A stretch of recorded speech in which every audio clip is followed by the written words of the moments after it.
My dear students, first BCom విద్యార్థులకి second సెమిస్టర్లో banking theory and practice అనేటువంటి ఒక పేపర్ ఉందమ్మా, కోర్స్ పేపర్. ఈ పేపర్లో జనరల్ వాళ్ళకి మాత్రమే ఉంటుంది ఇది. ఇందులో మనం బ్యాంకులు అంటే ఏమిటి, బ్యాంకుల యొక్క నిర్వచనాలని ముందు క్లాసులో తెలుసుకున్నాం.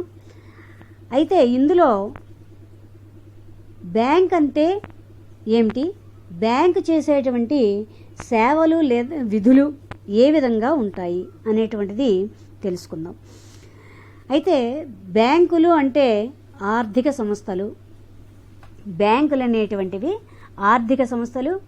ఈ బ్యాంకులు దేశం యొక్క ఆర్థిక ప్రగతికి పునాదులు. అయితే భారతదేశం వంటి ఆర్థిక వ్యవస్థలో ఈ వాణిజ్య బ్యాంకులు అనేటువంటివి ప్రముఖమైనటువంటి పాత్రని పోషిస్తున్నాయి.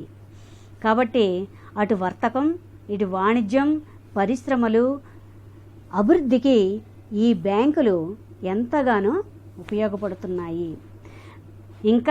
ఇంకా దేశం యొక్క ఆర్థిక అభివృద్ధికి, సంక్షేమానికి బ్యాంకులు అనేటువంటివి పట్టుకొమ్మలు. కాబట్టి ఇవి ఎన్నో రకాలైనటువంటి విధులను నిర్వర్తిస్తున్నాయి. అలాగే ఎన్నో రకాలైనటువంటి సేవలని కూడా అందిస్తున్నాయి. కాబట్టి బ్యాంకులు అనేటువంటివి మారుతున్న సామాజిక వ్యవస్థకు అనుగుణంగా బ్యాంకింగ్ వ్యవస్థలో కూడా మార్పులు అనేటువంటివి వచ్చాయి. కాబట్టి బ్యాంకింగ్ అనే పదానికి ఒక సమగ్రమైనటువంటి నిర్వచనాన్ని ఇవ్వడం కష్టం. కాబట్టి బ్యాంకులని చాలామంది చాలా రకాలుగా నిర్వచించారు. అయితే ఇందులో ముఖ్యంగా సర్ జాన్ పేజెంట్, ఎల్హార్ట్ వీటన్నిటి గురించి ఇంతకు ముందు క్లాసులోనే బ్యాంకు యొక్క లక్షణాల్లో బ్యాంకు నిర్వచనం చెప్పుకున్నాము, బ్యాంకు యొక్క లక్షణాలను చెప్పాము. ఇప్పుడు మనం చెప్పేటువంటిది బ్యాంకింగ్ రెగ్యులేషన్ చట్టం. అంటే బ్యాంకింగ్ రెగ్యులేషన్ చట్టం బ్యాంకుని ఏ విధంగా నిర్వచించింది అంటే, ఖాతాదారుల యొక్క డిమాండ్ పైన చెక్కు ద్వారా కానీ, లేదా డ్రాఫ్ట్ ద్వారా కానీ, మరి ఏ ఇతర పత్రము ద్వారా కానీ తిరిగి వారికి చెల్లించే షరతు మీద డిపాజిట్లు స్వీకరించి ఆ సొమ్ముని రుణాలు ఇవ్వడానికి, పెట్టుబడి కోసం కానీ ఉపయోగించేటువంటి వాటిని బ్యాంకులు అంటాము అని చెప్పాము. అయితే బ్యాంకులు అనేటువంటివి ద్రవ్య వ్యాపార సంస్థలు. ఈ బ్యాంకులని లాభార్జనే ధ్యేయంగా చెప్తాము. అయితే ఇవి స్వీకరించినటువంటి బ్యాంకులు ప్రజల దగ్గర నుంచి స్వీకరించినటువంటి డిపాజిట్ల మీద వడ్డీని ఇస్తాయి. అలాగే బ్యాంకు వారు మనకి ఇచ్చేటువంటి రుణాల మీద వడ్డీలని వసూలు చేస్తాయి. వసూలు చేసినటువంటి వడ్డీకి, మనకి చెల్లించేటువంటి వడ్డీకి, ఈ రెండిటికి మధ్య ఉండేటువంటి తేడానే బ్యాంకు యొక్క లాభంగా చెప్తాము. అయితే వాణిజ్య బ్యాంకులు అప్పులు తీసుకునే సంస్థలే కాకుండా అప్పులు ఇచ్చేటువంటి సంస్థలు కూడా. అందుచేత వాటిని పరపతితో వ్యాపారం చేసేవి అని కూడా చెప్పడం జరిగింది. అయితే వాణిజ్య బ్యాంకుల యొక్క ప్రాథమికమైనటువంటి విధులని మనం ఇంతకు ముందు క్లాసులో చెప్పాం. ఏమిటివి ప్రాథమికమైనటువంటి విధులు అంటే, వాణిజ్య బ్యాంకులు దేశంలో ఉన్నటువంటి అన్ని రకాల బ్యాంకులకి ఇవి ప్రధానమైనటువంటివి. కాబట్టి వీటినే జాయింట్ స్టాక్ బ్యాంకులు అని కూడా పిలుస్తాం. అంటే దీనినే డిపాజిట్ బ్యాంకులు అని కూడా పిలుస్తాం. అంటే వాణిజ్య బ్యాంకులు నిర్వహించేటువంటి వివిధ విధుల ద్వారా ఈ బ్యాంకుల యొక్క ప్రాముఖ్యత మనం తెలుసుకోవచ్చు. ఏమిటా విధులు అంటే, వాణిజ్య బ్యాంకులు నిర్వహించేటువంటి విధులు స్థూలంగా 2 రకాలుగా ఉంటాయి.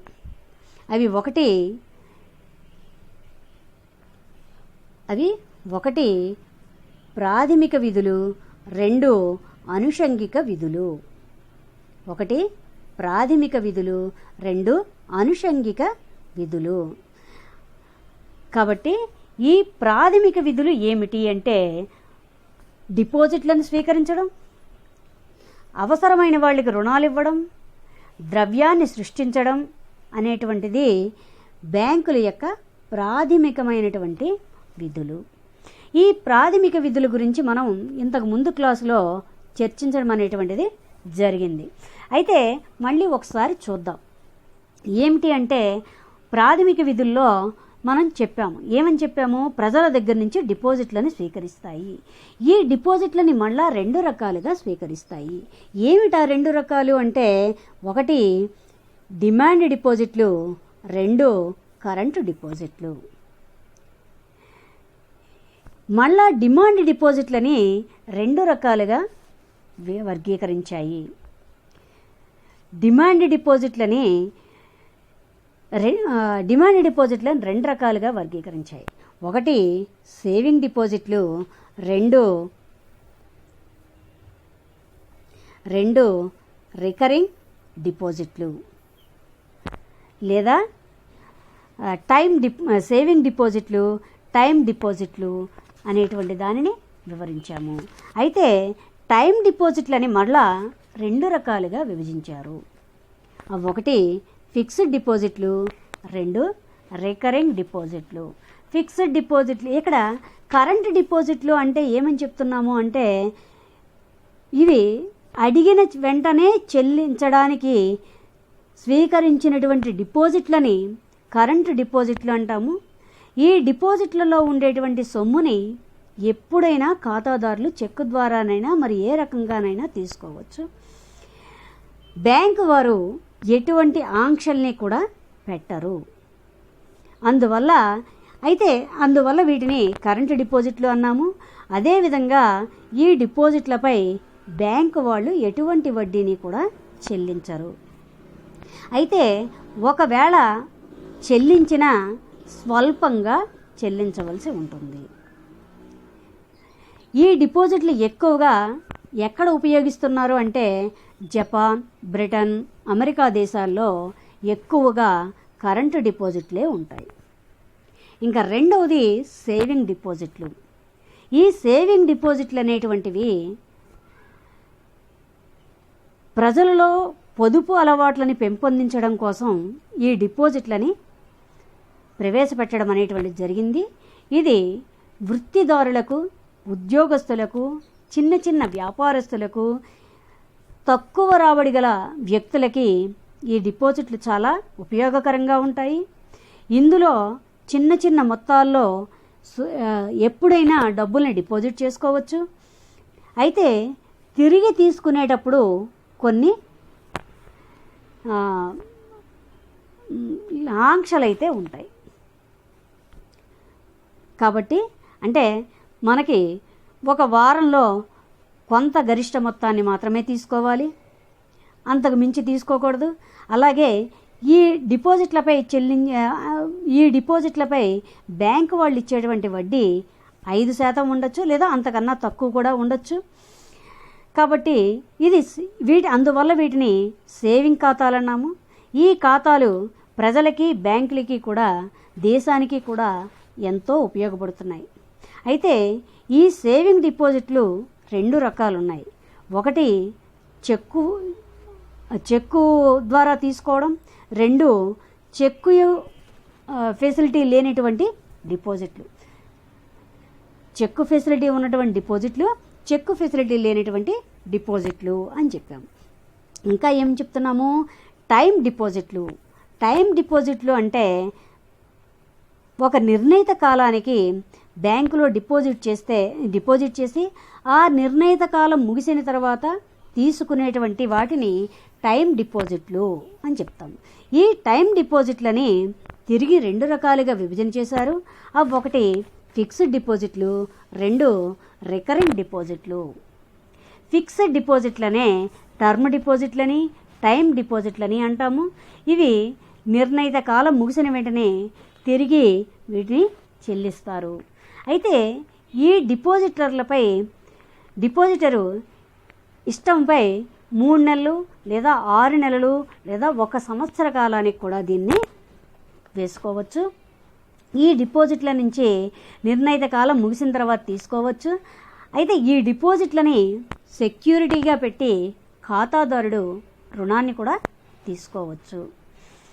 అయితే ఈ డిపాజిట్లకు బ్యాంకు నుంచి అవసరమైతే అప్పు తీసుకోవచ్చు. కొంత నష్టంతో ఆ సొమ్మును తిరిగి, రుణమే కాకుండా ఆ సొమ్ముని కూడా కొంత నష్టంతో తిరిగి ఖాతాదారుడు తీసుకోవచ్చు. అయితే బ్యాంకులకు ఫిక్స్డ్ డిపాజిట్లు ఎక్కువగా బ్యాంకు వాళ్ళకి లాభంగా ఉంటాయి. ఎందుకంటే బ్యాంకు వాళ్ళు వాటి మీద వడ్డీని చెల్లిస్తారు. కాలపరిమితి ఎక్కువ అవుతున్న కొద్దీ వడ్డీ రేటు కూడా ఎక్కువ అవుతూ ఉంటుంది.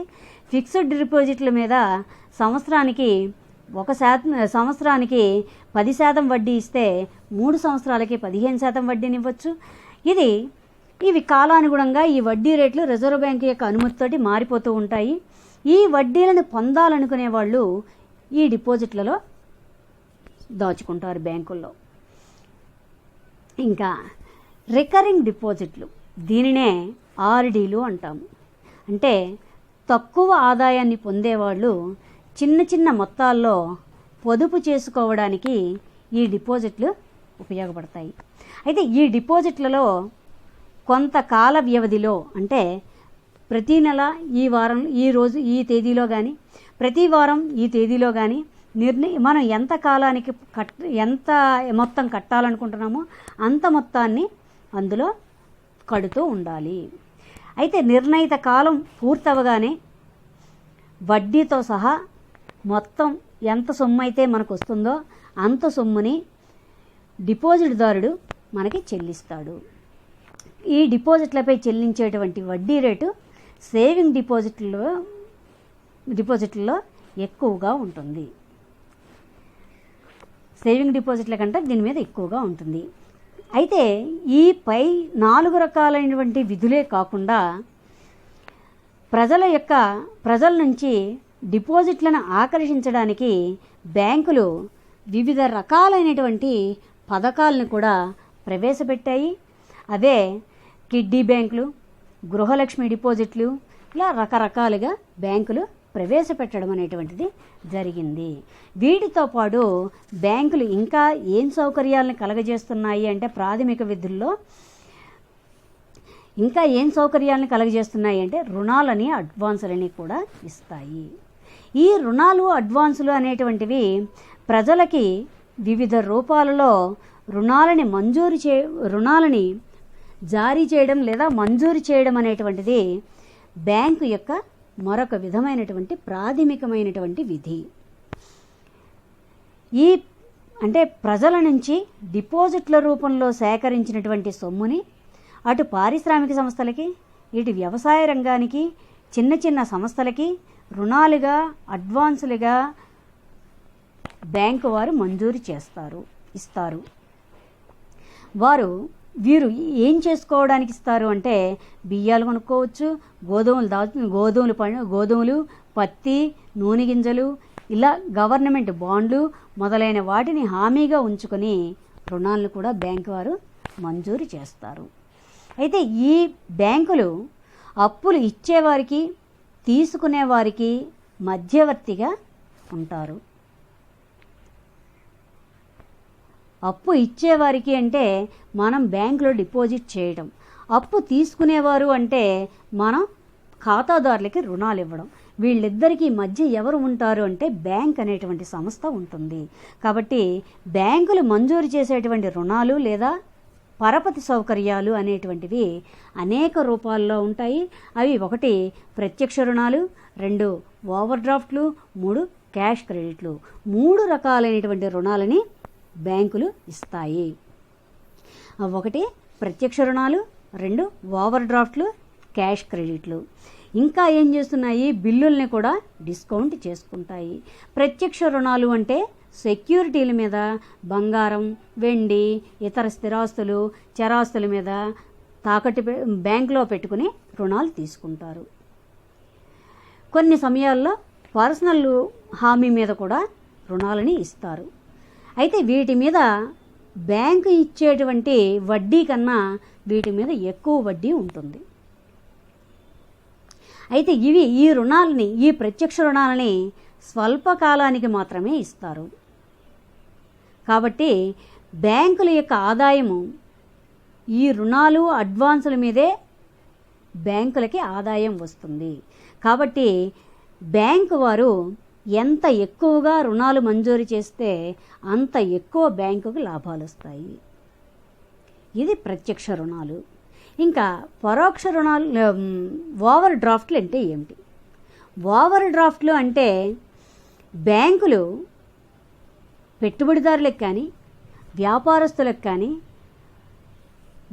వారి ఖాతాలో నిల్వ కన్నా ఎక్కువ మొత్తాన్ని తీసుకునేటువంటి సౌకర్యం కలగజేయటాన్నే ఓవర్ డ్రాఫ్ట్లో అంటాం. అంటే ఈ పద్ధతిలో రుణాన్ని ముందుగానే తీసుకోవాల్సినటువంటి అవసరం లేదు, అవసరం వచ్చినప్పుడే తీసుకోవచ్చు. వారు ఎప్పుడైతే తీసుకున్నారో ఆ తీసుకున్నటువంటి కాలానికి వడ్డీ చెల్లించవలసాలి. అయితే ఓవర్ డ్రాఫ్ట్ యొక్క పరపతిని వస్తువుల సెక్యూరిటీ మీద కానీ వారి యొక్క వ్యక్తిగత ష్యూరిటీ మీద కానీ రుణాలు అనేటువంటివి మంజూరు చేస్తారు. సాధారణంగా ఈ ఓవర్ డ్రాఫ్ట్ సౌకర్యాన్ని కరెంటు ఖాతాదారులకు మాత్రమే ఇస్తారు, వాళ్ళకే ఎక్కువ సౌకర్యాన్ని కలగజేస్తారు. ఇంకా క్యాష్ క్రెడిట్లు. ఈ క్యాష్ క్రెడిట్లు అనేటువంటివి వర్తకులకి క్రెడిట్ కార్డు రూపంలో బ్యాంకుల నుంచి రుణ సహాయాన్ని అందిస్తారు. క్యాష్ క్రెడిట్ కూడా ఓవర్ డ్రాఫ్ట్ లాంటిదే. అంటే క్యాష్ క్రెడిట్ అనేటువంటిది అప్పు తీసుకునే వారి కోసం ఒక ప్రత్యేకంగా ఏర్పడినటువంటి ఒక రకమైనటువంటి అకౌంట్.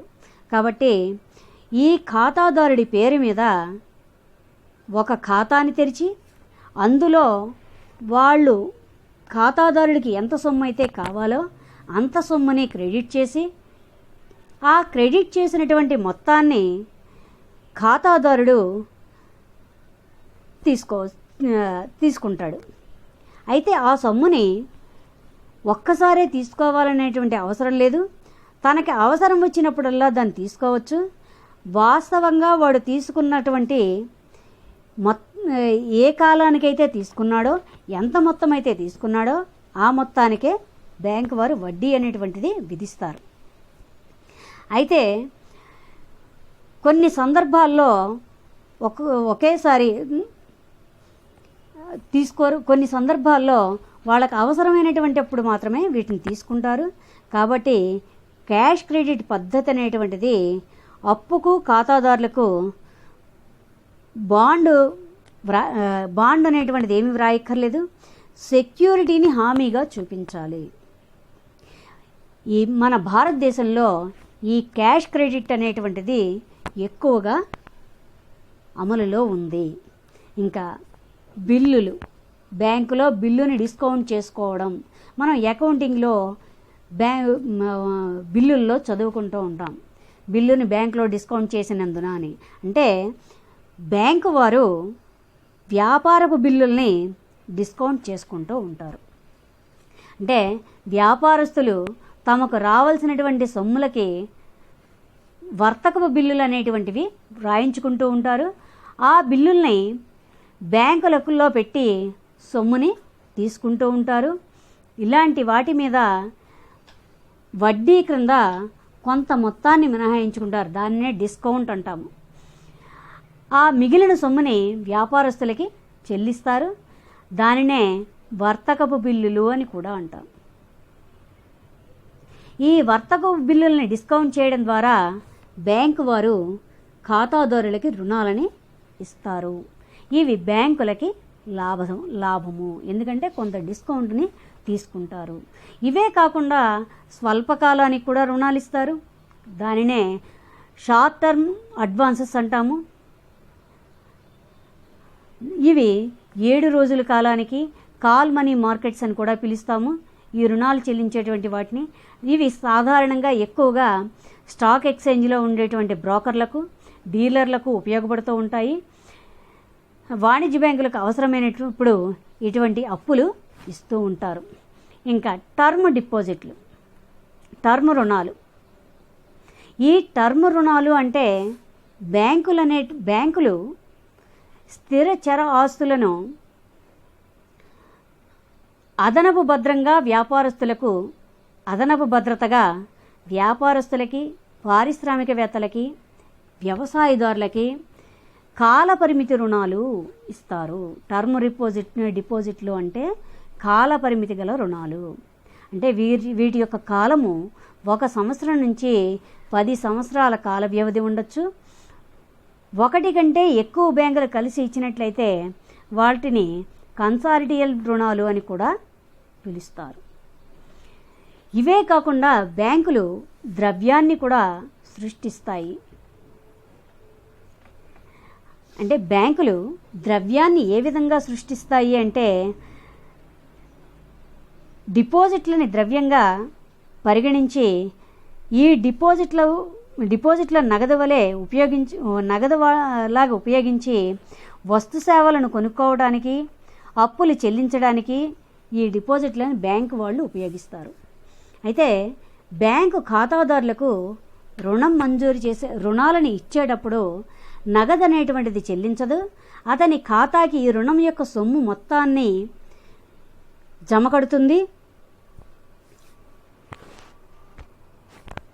కడుతుంది. దానితో పాటు అది బ్యాంకు సృష్టించినటువంటి డిపాజిట్ అవుతుంది. అతడు తన ఇష్టం వచ్చినప్పుడు ఆ సొమ్ముని ద్రవ్యం రూపంలో తీసుకోవచ్చు, లేదా చెక్కు ద్వారా కూడా తీసుకోవచ్చు. సాధారణంగా చలామణిలో ఉండేటువంటి ద్రవ్యంలో బ్యాంకులు సృష్టించినటువంటి ద్రవ్యం యొక్క భాగం ఎక్కువగా ఉంటుంది. అంటే బ్యాంకులు కేవలం నగదును ఒకరి నుంచి మరొకరికి మార్చే సంస్థలే కాకుండా ద్రవ్యాన్ని కూడా సృష్టించగలిగేటువంటి సంస్థలు అని స్పేయర్ అనేటువంటి వాడు చెప్పాడు. కాబట్టి బ్యాంకులు ద్రవ్యాన్ని కూడా సృష్టిస్తాయి. అంతేకాకుండా బ్యాంకులు అనుషంగిక సేవలని కూడా చేస్తూ ఉంటాయి. ఇప్పుడు ఇది నిన్నటి వరకు మనం చెప్పుకున్నాం.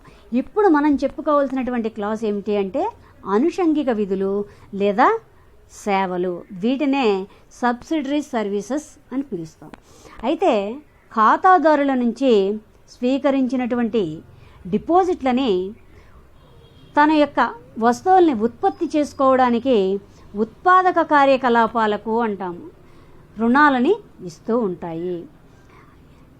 ఇవి బ్యాంకు యొక్క ప్రధానమైనటువంటి విధులైతే వీటితో పాటు బ్యాంకులు అనేక రకాలైనటువంటి ఖాతాదారులకి ఉపయోగకరమైనటువంటి సేవలని కూడా అందిస్తాయి. అంటే ఖాతాదారుడి తరఫున ప్రజల నుంచి డిపాజిట్లను స్వీకరించడం, ఖాతాదారుడి తరఫున బాకీలను వసూలు చేయడం, అలాగే ఖాతాదారుడి తరఫున కరెంటు బిల్లులు కట్టడం, ఇలాంటి సేవలన్నీ చేస్తూ ఉంటాయి. అయితే ఈ సేవలన్నింటినీ ఖాతాదారుడు వీటిని అనుషంగిక సేవలు అంటాం. ఈ అనుషంగిక సేవలని బ్యాంకులు 2 రకాలుగా విభజన చేశాయి. 1 ఏజెన్సీ సేవలు, 2 సాధారణ సేవలు. ఏజెన్సీ సేవలు అంటే ఒక విభాగాల ద్వారా ఏర్పడేటువంటి సేవలు. అంటే ఈ బ్యాంకులు ఖాతాదారులకి ప్రతినిధులుగా వారి ఖాతాదారుడి తరఫున వారు సేవలని అందిస్తారు, సేవలని చేస్తారు. అంటే ఈ ఏజెన్సీ సేవలు ఏమిటి అంటే ముఖ్యంగా ఖాతాదారుడి తరఫున ఏజెంట్గా వ్యవహరిస్తుంది. అంటే బ్యాంకులు ఖాతాదారుల తరఫున కరస్పాండెంట్లుగా, ప్రతినిధులుగా వ్యవహరించి ఖాతాదారుల తరఫున చెక్కుల్ని వసూలు చేయడం, హుండీలని వసూలు చేయడం, చేసి వారి ఖాతాల్లో జమ కట్టడం, ఇలాంటివన్నీ చేస్తుంది. ఇంకా ఏం చేస్తుంది అంటే సెక్యూరిటీల వ్యవహారాలని కూడా చూస్తుంది. అంటే ఖాతాదారుల తరఫున కంపెనీల్లో పెట్టుబడి పెట్టడం, డిబెంచర్లు పెట్టడం, బాండ్లు కొనడం మొదలైన వాటిని అమ్మడం మొదలైన వాటిని చేస్తూ ఉంటుంది. ఇంకా ఏం చేస్తుందంటే ఖాతాదారులకి వాటి గురించి అవగాహన లేకపోతే వాటి గురించి అవగాహన కూడా కల్పిస్తుంది. ఇంకా ఖాతాదారుల తరఫున ఎల్ఐసీలు కట్టడం, కరెంటు బిల్లులు కట్టడం ఇలాంటివి కూడా చేస్తూ ఉంటుంది. ఈ విధంగా చెల్లించిన సొమ్ముల్లో ఖాతాదారుల ఖాతాలో ఖర్చులు కూడా రాస్తూ ఉంటుంది. ఇంకా ఖాతాదారుని తరఫున డివిడెండ్లను కూడా వసూలు చేస్తూ ఉంటుంది. ఖాతాదారుడి తరఫున డివిడెండ్లను కూడా వసూలు చేస్తుంది. అంటే డిబెంచర్లపై డివిడెండ్లు, వాటాలపై వడ్డీలు, ఇలాంటివన్నీ వసూలు చేసినటువంటి వాటిని ఖాతాదారుల ఖాతాలో జమ చేస్తూ ఉంటుంది. ఇంకా వీటితో పాటు ఇంకా ఏం చేస్తుంది, ఆస్తులు కొనడం అమ్మడం కూడా ఖాతాదారుని తరఫున స్థిర చరాస్తులని కొనడం అమ్మడం కూడా చేస్తుంది. ఇంతేకాకుండా ఖాతాదారుడి తరఫున ఒక ట్రస్టీగా, అటార్నీగా కూడా వ్యవహరిస్తుంది. అంటే బ్యాంకుల ఆస్తికి ధర్మకర్తగా కూడా, బ్యాంకులు వారి యొక్క ఆస్తులకి ధర్మకర్తగా కూడా వ్యవహరిస్తుంది. అంటే ఖాతాదారుల యొక్క విల్నామాల్ని అమలుపరుస్తూ, అంటే ఖాతాదారుడు ఏవైనా విల్నామాలు రాసి బ్యాంకు వారికి కనుక అప్పచెప్తే వాటిని కూడా అమలు చేస్తూ ఉంటుంది. కాబట్టి ఖాతాదారుల తరఫున కోర్టు వ్యవహారాలను కూడా బ్యాంకు వారు నిర్వహిస్తూ ఉంటారు. ఇవే కాకుండా ఇంకా సాధారణ ప్రజా ఉపయోగ సంస్థలైన జనరల్ సర్వీసెస్ కూడా చేస్తుంది. సాధారణ ప్రజా ఉపయోగ సేవలు అంటే బ్యాంకులు తమ ఖాతాదారుల యొక్క సౌకర్యం కోసం అనేక సేవలని చేస్తున్నాయి. కాబట్టి నగదు బదిలీ సౌకర్యం చేయడం, అంటే దేశంలో ఒక చోట నుంచి మరొక చోటకి ఖాతాదారుడు వెళ్లకుండా నగదుని బదిలీ చేయడానికి బ్యాంకులు డ్రాఫ్ట్లని ఇస్తున్నాయి. అలాగే ఎంత మొత్తాన్నైనా మనం ఈ డ్రాఫ్ట్ల ద్వారా తక్కువ ధరకి తీసుకోవచ్చు. అలాగే విలువైన వస్తువులకి భద్రతా ఏర్పాట్లను కూడా చేస్తున్నాయి. అంటే లాకర్ల సౌకర్యాన్ని కలగజేస్తున్నాయి. మన విలువైన ఆభరణాలని కానీ, పత్రాలని కానీ అలాగే భద్రపరుచుకోవడానికి లాకర్ల సౌకర్యాన్ని కూడా బ్యాంకులు కలిగిస్తున్నాయి. అంతేకాకుండా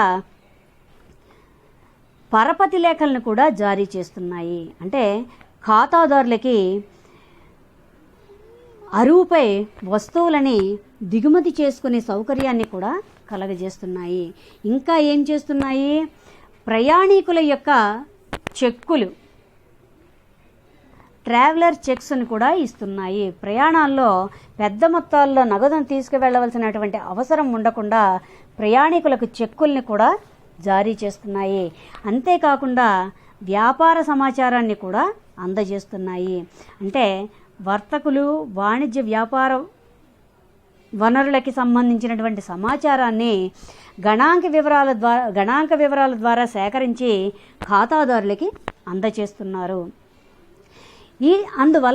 దానివల్ల ఖాతాదారుడికి ఈ సమాచారం ఇవ్వడం వల్ల ఖాతాదారుడి వ్యాపారాన్ని అభివృద్ధి చేసుకోవడానికి సహాయపడుతుంది. తద్వారా ఆర్థిక పరిస్థితులు పూర్తిగా అవగాహన చేసుకోవడానికి ఖాతాదారునికి అవకాశం ఉంటుంది. ఇంకా విదేశీ వ్యవహారాల్లో కూడా బ్యాంక్ ఖాతాదారుడు సహాయపడుతున్నాడు. అంటే బ్యాంకులు విదేశీ మారక ద్రవ్యాన్ని కొనడానికి అలాగే అమ్మడానికి కూడా సేవ చేస్తున్నాడు. అంటే విదేశీ వ్యాపార వ్యవహారాల్లో ఖాతాదారులకు వివిధ రకాలుగా బ్యాంకు వారు సహాయాన్ని అందిస్తున్నారు. దేశ విదేశాల్లో వస్తువులని మార్కెట్లకు సంబంధించిన ప్రత్యేకమైనటువంటి రిపోర్ట్లని తయారు చేసి వాణిజ్య సంస్థలకి అందజేస్తున్నారు. ఇంకా ఏం చేస్తున్నారంటే పూచీని కూడా ఇస్తున్నారు. అంటే ప్రభుత్వ సంస్థలు, పబ్లిక్ సంస్థలు, కార్పొరేషన్లు జారీ చేసేటువంటి పత్రాలకి రుణాల్ని చందా పూచీని కూడా ఇస్తున్నారు. అంటే వీళ్ళు జాయింట్ స్టాక్ కంపెనీలు జారీ చేసేటువంటి వాటాలని, డిబెంచర్లని కమిషన్పై కానీ చందాపై కానీ అమ్ముతున్నారు. ఈ విధంగా వాణిజ్య బ్యాంకులు తమ యొక్క విధులని, సేవలని ఖాతాదారుల తరఫున చేస్తూ ఖాతాదారుల వద్ద నుంచి బ్యాంకులు కొంత మొత్తాన్ని వసూలు చేస్తారు. అయితే ఈ ఎక్కువ సౌకర్యాలు కలిగించడం ద్వారా ఖాతాదారులని ఆకర్షించడానికి బ్యాంకులు ప్రయత్నం చేస్తూనే ఉంటాయి. ఖాతాదారులకి ఆకర్షించడానికి ఈ సౌకర్యాలన్నీ ఉండడం వల్ల ఖాతాదారులు బ్యాంకులని ఆకర్షించడం అనేటువంటిది జరుగుతోంది. అది సహజంగా ఉంటుంది. కాబట్టి ఆధునిక వాణిజ్య బ్యాంకులు అటు వర్తక, వాణిజ్య, వ్యవసాయ రంగాలకే కాకుండా మొత్తం జాతి యావత్తుకి ఈ అమూల్యమైనటువంటి సేవలు అనేటువంటివి అందిస్తున్నారు.